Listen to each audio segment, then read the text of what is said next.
E eu quero partilhar com vocês hoje um trecho da palavra de Deus que está em Neemias. E eu quero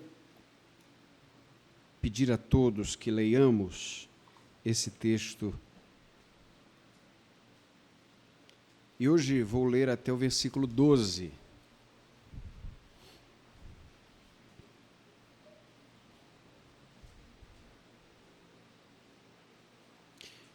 Neemias capítulo 8, até o 12.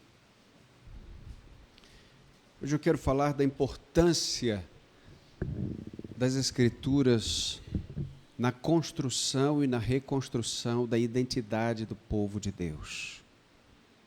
A importância das Escrituras na identidade do povo de Deus. Na Reforma Protestante, os irmãos bem sabem, têm ouvido aqui com diligência, que uma das questões mais importantes é o sola scriptura, somente as Escrituras. Porque é pelas Escrituras que o Senhor nos alimenta. E nós vamos ver como isso aconteceu com o povo, que é, na verdade, um retrato de como acontece conosco. Então, como se fosse um só homem, todo o povo se reuniu na praça diante da porta das águas. E pediram a Esdras, o escriba, que trouxessem o livro da lei de Moisés que o Senhor dera a Israel. E assim, no primeiro dia do 7º mês, o sacerdote Esdras trouxe a lei perante a comunidade, que era constituída de homens, de mulheres e de todos que podiam entender. E leu em alta voz de frente para a praça, diante da porta das águas, desde o alvorecer até o meio-dia, na presença dos homens e das mulheres e de todos os que podiam entender. E todo o povo estava atento à leitura do livro da lei. O escriba Esdras estava em pé sobre um estrado de madeira, que havia sido feito para este fim. E estavam em pé junto com ele, à sua direita, Matitias, Sema, Anaías, Urias, Ilquias, Maceias, e à sua esquerda, Pedaías, Misael, Malquias, Rassum, Rasbadana, Zacarias e Mesulão. Então, desde o lugar alto, Esdras abriu o livro e todo o povo conseguiu vê-lo. Assim que abriu o livro, todo o povo se pôs em pé. Então Esdras bendisse o Senhor, o grande Deus. E todo o povo levantou as mãos e respondeu: Amém, Amém. Eles se inclinaram e adoraram o Senhor com o rosto em terra.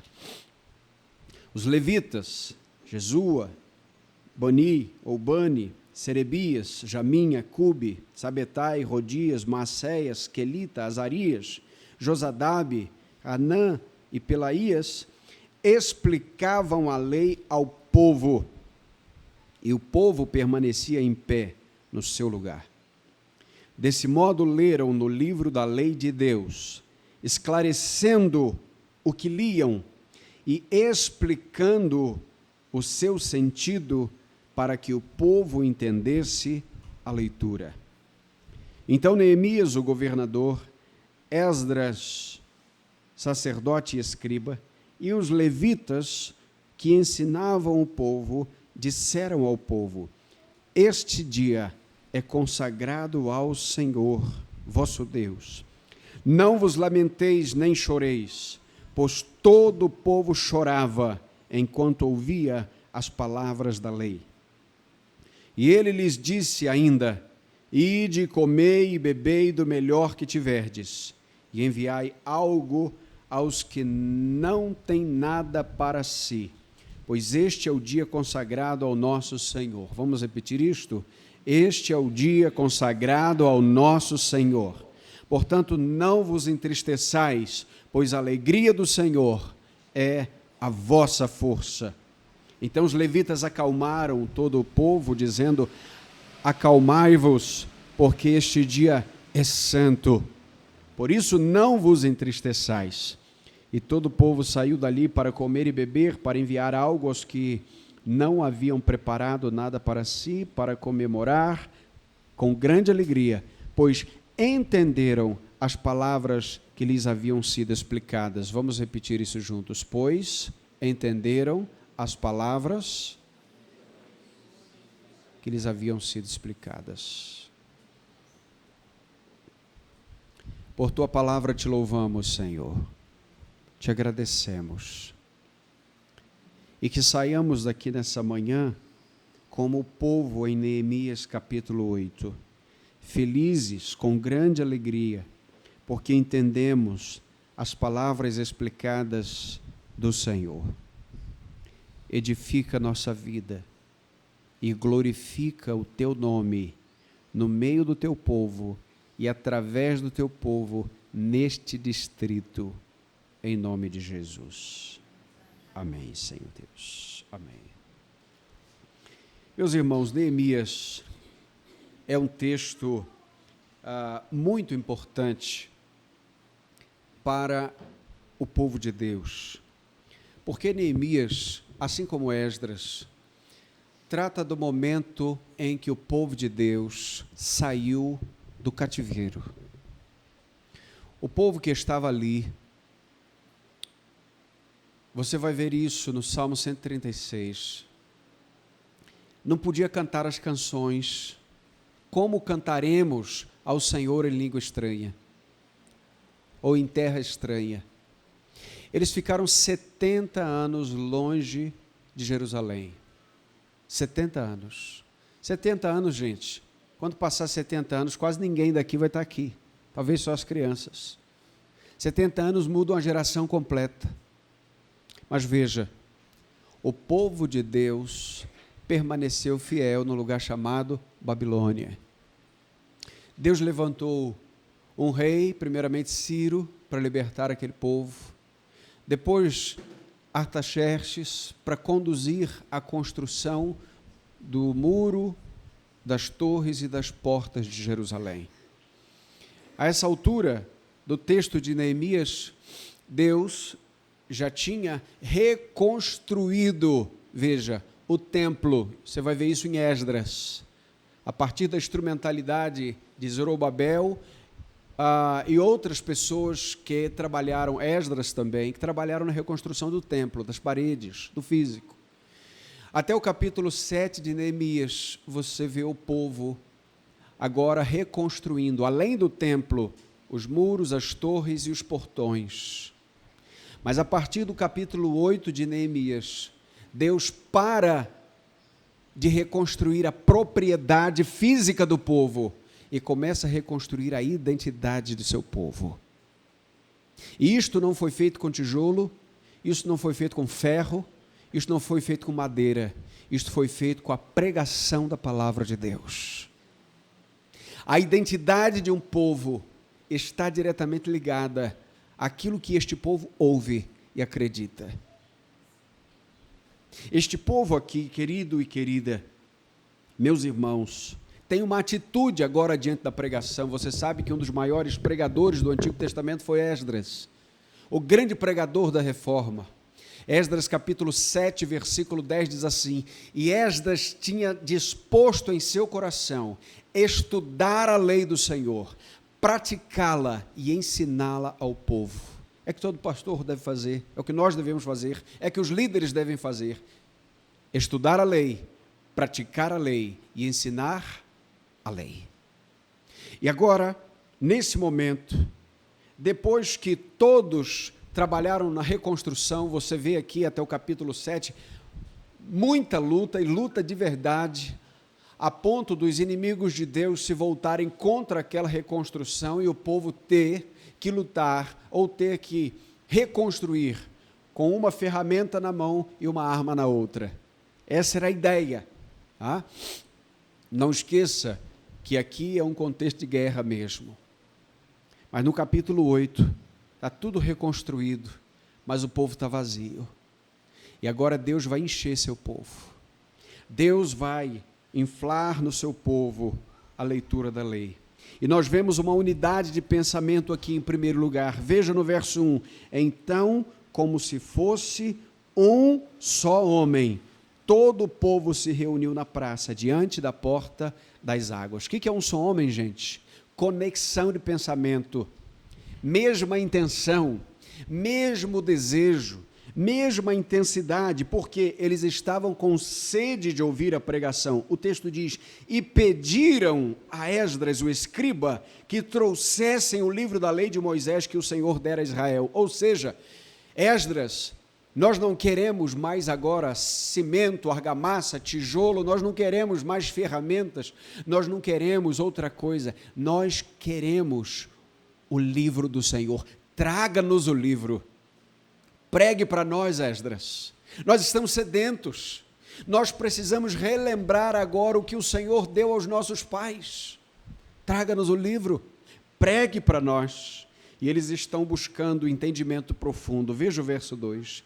Assim, no primeiro dia do 7º mês, o sacerdote Esdras trouxe a lei perante a comunidade, que era constituída de homens e mulheres e todos que podiam entender. Eles estavam considerando pregar profundamente, de maneira que o povo entendesse. Mas esse povo está reunido aqui com pontualidade e esforço. Vamos repetir isso, gente? Pontualidade e esforço. Olha só. E leu em voz alta, de frente para a praça, diante da porta das águas, desde o alvorecer. Quando é o alvorecer? 6 da manhã, 6 horas. Até que hora, gente? Até o meio-dia. Então, nós temos tempo, né, pastor? Ok. Até meio-dia, lendo a palavra de Deus, na presença dos homens e das mulheres, dos que podiam entender. E todo o povo estava atento à leitura do livro da lei. Veja, meus irmãos, uma praça enorme, perto da porta das águas. E agora o povo está ali em pé. Que horas que começa o culto? 6 da manhã. E como é que é a liturgia? Leitura da Bíblia. Leitura. Que horas que termina a leitura? Meio-dia. Não tem cadeira, não tem ventilador, não tem estrutura. Eles estão ali, aguardando a leitura da lei. Eles estão ali ouvindo e, veja, eles estão pontuais. Eles estão atentos pontualmente. Há um escritor chamado James Hunter que diz que quando você se atrasa, quando nós nos atrasamos, e é claro isso com regularidade, não que seja um evento o atraso, mas que seja uma mentalidade, nós estamos comunicando 3 coisas. A primeira, que o meu tempo é mais importante que o seu, por isso eu posso me atrasar. Quando eu me atraso constantemente com você, eu estou dizendo, o meu tempo é mais importante que o seu. Então, eu estava fazendo algo mais importante do que você estava fazendo e você tem que me esperar. A segunda questão é que James Hunter diz que se nós nos atrasamos, nós estamos mostrando que as pessoas que vamos nos encontrar, com quem vamos nos encontrar, não são tão importantes assim. E veja, isso pode ser verdade em alguma medida. E a terceira questão que eu comunico, se eu chego sempre atrasado, é que eu não prezo pelos meus compromissos. Veja, sendo esses 3 ou um dos 3 o caso, o fato é que a palavra de Deus, ou o local da pregação da palavra de Deus, é o lugar que nós nunca deveríamos negociar o tempo. A prioridade do nosso tempo é tão importante, é tão grande, que eu tenho dito que se em algum momento nós perdermos dinheiro, nós podemos recuperar. Se nós perdemos saúde, em algum momento, talvez possamos recuperar. Tempo nunca recuperamos. As horas de ontem passaram, acabaram. Não existe como. Eu estou ganhando tempo. Não, você está usando o tempo diligentemente. Estou perdendo tempo. Perdeu para nunca mais voltar. O tempo é um bem esgotável que não pode ser recuperado. Nós podemos, daqui em diante, organizar a nossa agenda de tal maneira que usemos melhor o nosso tempo, mas o tempo negligenciado passou. E este povo está aqui, aproveitando o tempo, e eles têm atenção e prioridade, porque veja o verso 3, todo o povo estava atento à leitura do livro da lei. No segundo domingo, agora de dezembro, pastor Flávio, eu acho que eu comentei contigo também, nós faremos a leitura do Salmo 119 lá em nossa igreja, lá na sede do nosso endereço, não é? O Salmo 119 todo, salvo engano, são 176 versículos. Imagine, meus irmãos, ler o Salmo 119 num culto apenas. Aí alguém pensa assim, poxa, será que não é tão enfadonho? Será que não vai cansar tanto? Aí você lê Neemias 8 e veja como nós somos tão medíocres com a nossa liturgia pública, quando a leitura vai se estendendo, o povo vai mexendo na cadeira. Será que isso não está muito tempo, não é? Veja, a palavra de Deus nos mostra que a leitura das Escrituras, elas são importantíssimas. As leituras constantes, elas são preciosíssimas para o nosso coração. Quando nós lemos, conforme lemos aqui hoje, os textos bíblicos, os salmos, os profetas, os evangelhos, os livros históricos, proféticos, apocalípticos, quando nós fazemos menção, nós estamos dizendo, esta é a palavra que nós pregamos, e o povo está dizendo, esta é a palavra que queremos ouvir. Nós não estamos pregando uma outra cartilha, não estamos pregando com base em horóscopo, com base em gibi, com base em previsões humanas, com base em filosofia, nós estamos pregando o poder do Evangelho que está aqui descrito na palavra de Deus. Mas veja a devoção desse povo e a piedade, isso está no verso 5. Então, desde um lugar mais alto, Esdras abriu o livro e todo o povo conseguia vê-lo. Assim que abriu o livro, todo o povo se pôs em pé. E veja o verso 7. E o povo permanecia em pé no seu lugar. Veja agora que Esdras está diante do povo sobre um tablado, um lugar mais alto, não é? Hoje nós não temos necessidade disso. O grupo que está aqui consegue ver no mesmo plano, mas lá o povo era muito numeroso, e Esdras precisou ficar num ressalto. Aí começamos a compreender a razão pela qual o pregador precisa ser visto por todos. Geralmente, queridos, o púlpito está no centro do local de culto, mostrando que Cristo, como dizia Calvino, governa a sua igreja, o seu cetro está proferido do púlpito. É a sua palavra, é a instrução do seu povo, é a primazia. Portanto, o povo está ali, com santa piedade, em pé, ouvindo a palavra. Agora veja, a atitude, você viu a atitude do povo, vamos ver a atitude da liderança do povo, gente? Veja aqui, em primeiro lugar, a atitude dessa liderança, continuando, não é? Esse mesmo entendimento, é colocar a palavra de Deus em lugar de destaque. Veja aqui o verso 4, o escriba Esdras estava em pé sobre um estrado de madeira que havia sido feito para este fim. Veja, o esmero, sido feito para aquele fim. Estava em pé junto com ele à sua direita. Aí tem esse povo que dá tudo para botar nome do filho com esses nomes aqui, não é? Matitias, Semas, Anaías, Urias, se bem que meu nome é Áquila, não posso dizer muita coisa, não é? Anaías, Urias, Ilquias, Maacés, e à sua esquerda estavam Pedaías, Misael, Malquias, Rassum, Rasbadana, Zacarias e Mesulão. Verso 5, desde o lugar mais alto, Esdras abriu o livro e todo o povo conseguia vê-lo. Assim que abriu o livro, todo o povo se pôs em pé. A atitude da liderança no trato com as Escrituras suscita a reverência do povo, suscita a alegria do povo em trazer o entendimento para si.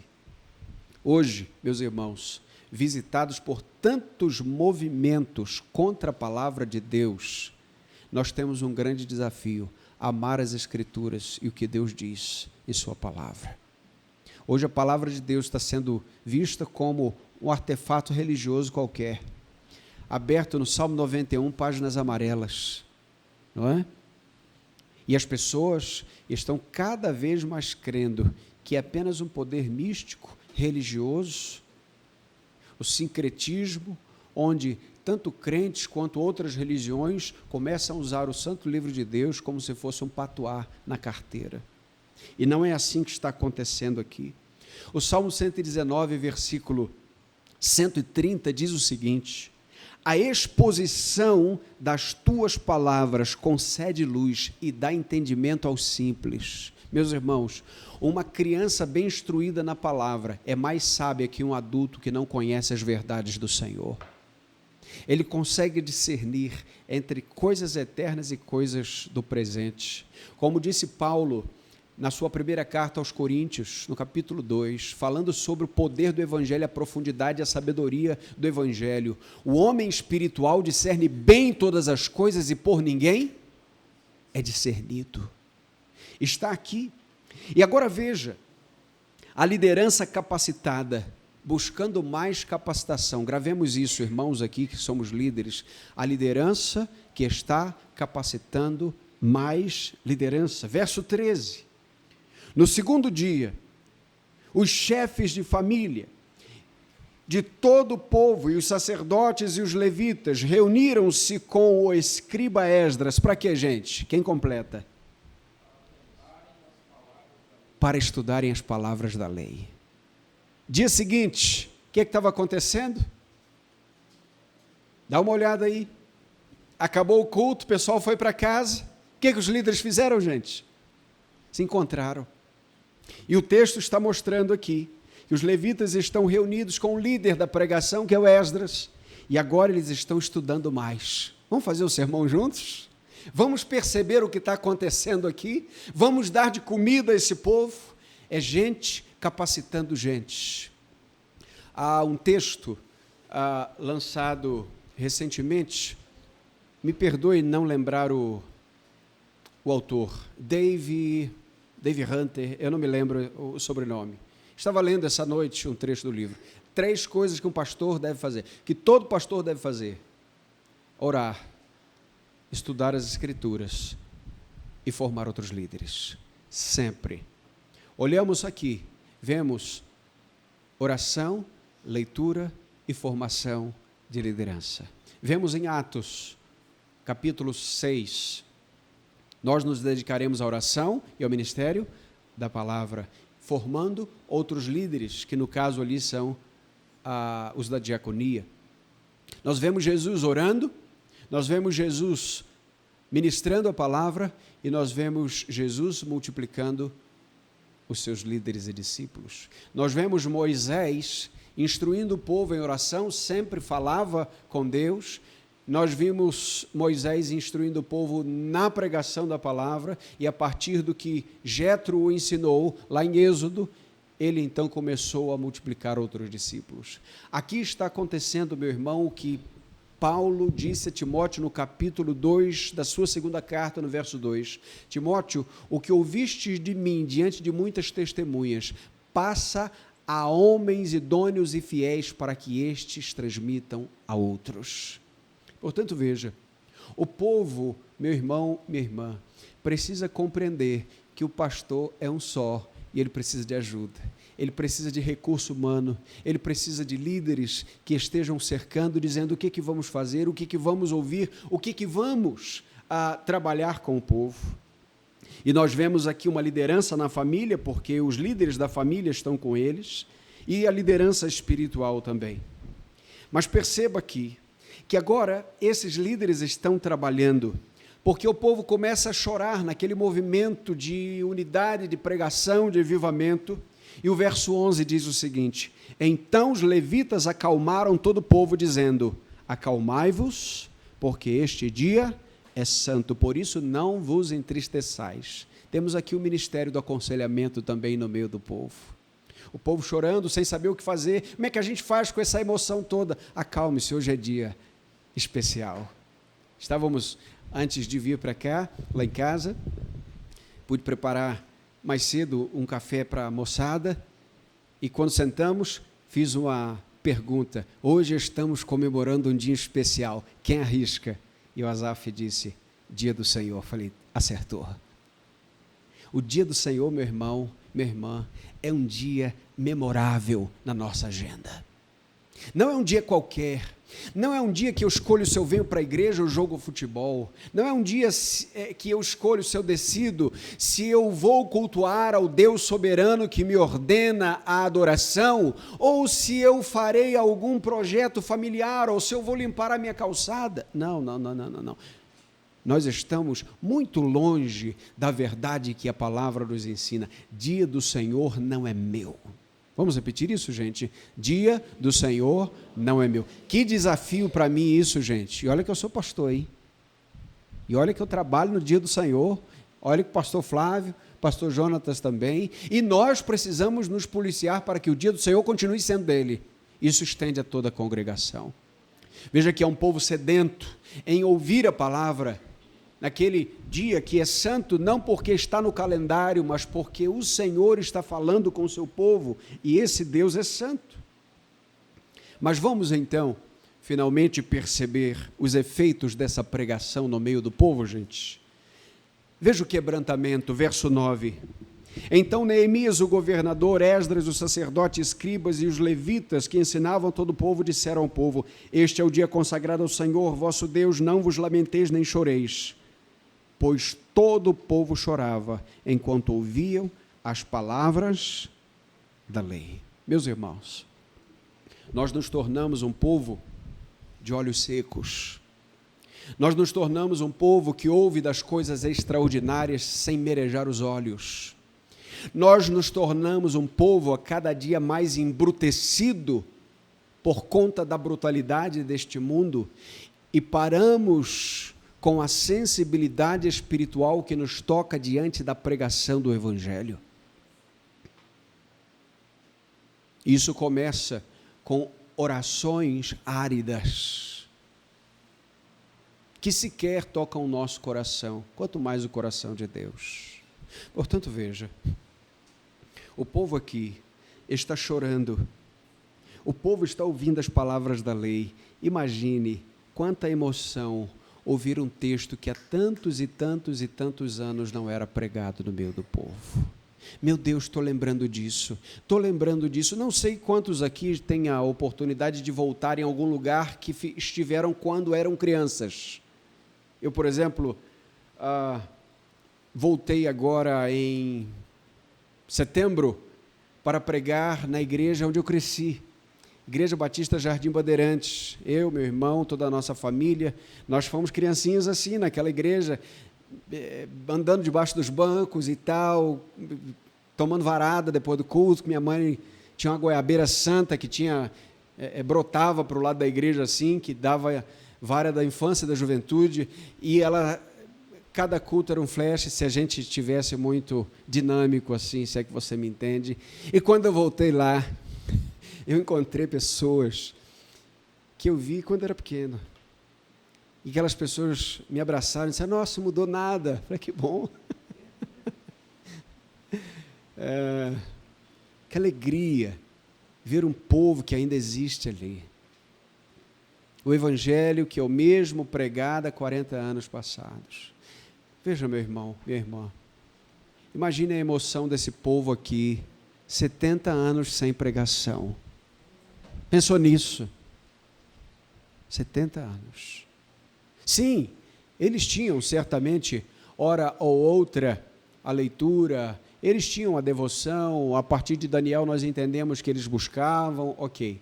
Mas o povo reunido na sua terra, no seu lugar, para ler e ouvir a palavra do seu Deus, isso já tinha muito tempo.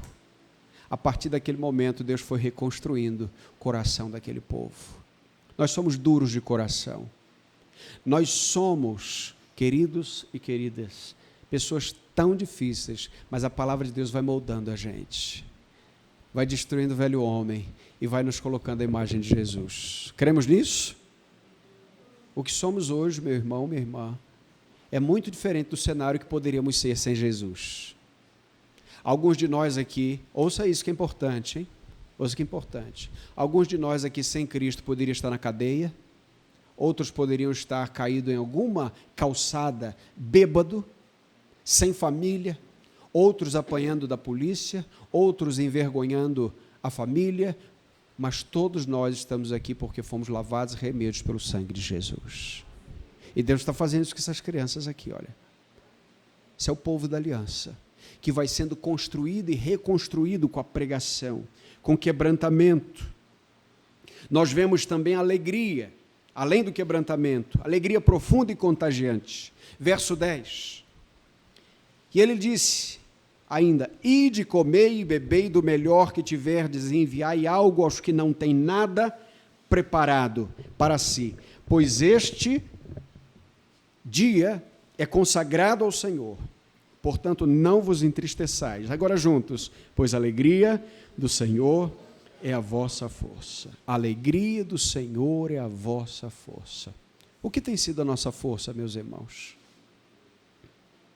Efésios capítulo 6, versículo 10, depois de dar muitas instruções e aplicações, Paulo faz uma chamada final.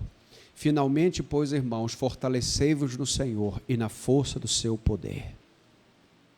O texto mostra aqui que a alegria do Senhor é a nossa força. Quanta tristeza ao nosso redor, quanta dificuldade e quantas preocupações, veja, nos noticiários. Como é que vai ser amanhã? Não sabemos. Dia desses ouvimos, pandemia lá na China, 3 meses depois estava batendo na nossa porta. Hoje estamos ouvindo guerra na Ucrânia, guerra em Israel, Palestina. O que será amanhã? Não sabemos, mas a alegria do Senhor é a nossa força. Cremos nisso? Precisamos crer nisso. A palavra de Deus gera nossa alegria. E veja o versículo 12. O povo saiu dali para comer, beber e para enviar algo aos que não haviam preparado nada para si e para comemorar com grande alegria. O que eles estão comemorando com grande alegria, gente? Pois entenderam as palavras que lhes haviam sido explicadas. Todas as vezes que você sai do culto, todas as vezes que nós saímos do culto, tendo levado a palavra que foi explicada e entendida e aplicada no coração, isso deve ser motivo de alegria e comemoração. Não importa se é ventilador ou ar-condicionado, se é banco ou cadeira, se está em pé ou assentado, se você entendeu a palavra, é motivo de comemorar.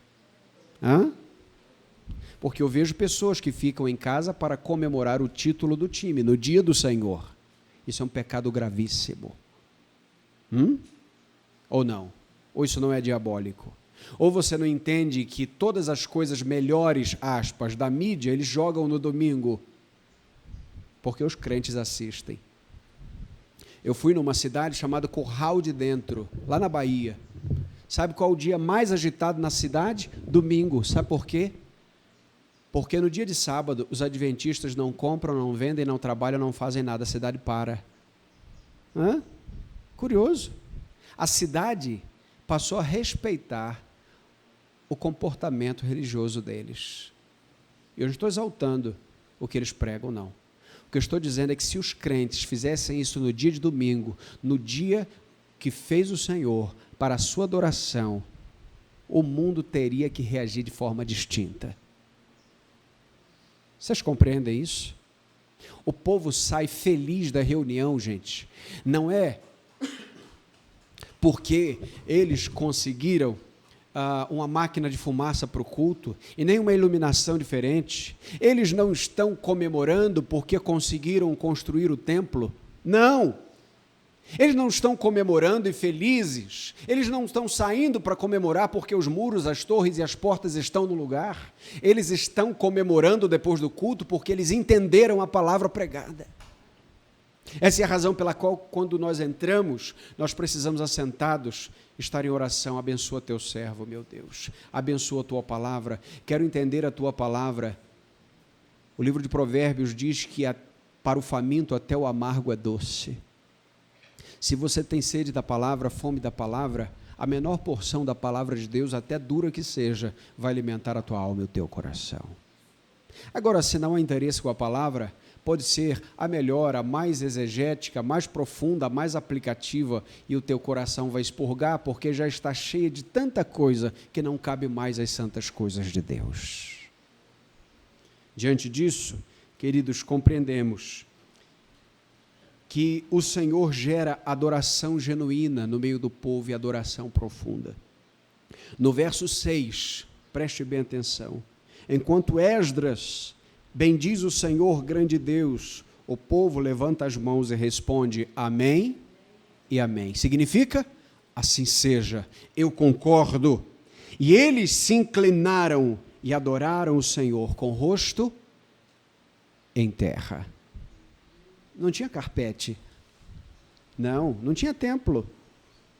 Mas depois que eles ouvem a palavra, eles colocam, depois que eles ouvem a adoração, a exaltação, eles colocam o rosto no pó e declaram amém e amém. Diante disso, queridos e queridas, nós sabemos que o Senhor vai despertando a nossa vida, vai despertando o seu povo para que ame a Ele mesmo. E nós só podemos amar o Senhor se amarmos as Escrituras. Porque o Senhor não se revelou de maneira escrita em outro lugar, senão na sua própria palavra. Para amar a Deus, nós precisamos amar as coisas de Deus. E nós precisamos amar o povo de Deus. Prova de amor é investir tempo e recurso em algo. Quando investimos tempo e recurso, nós estamos mostrando que amamos a Deus.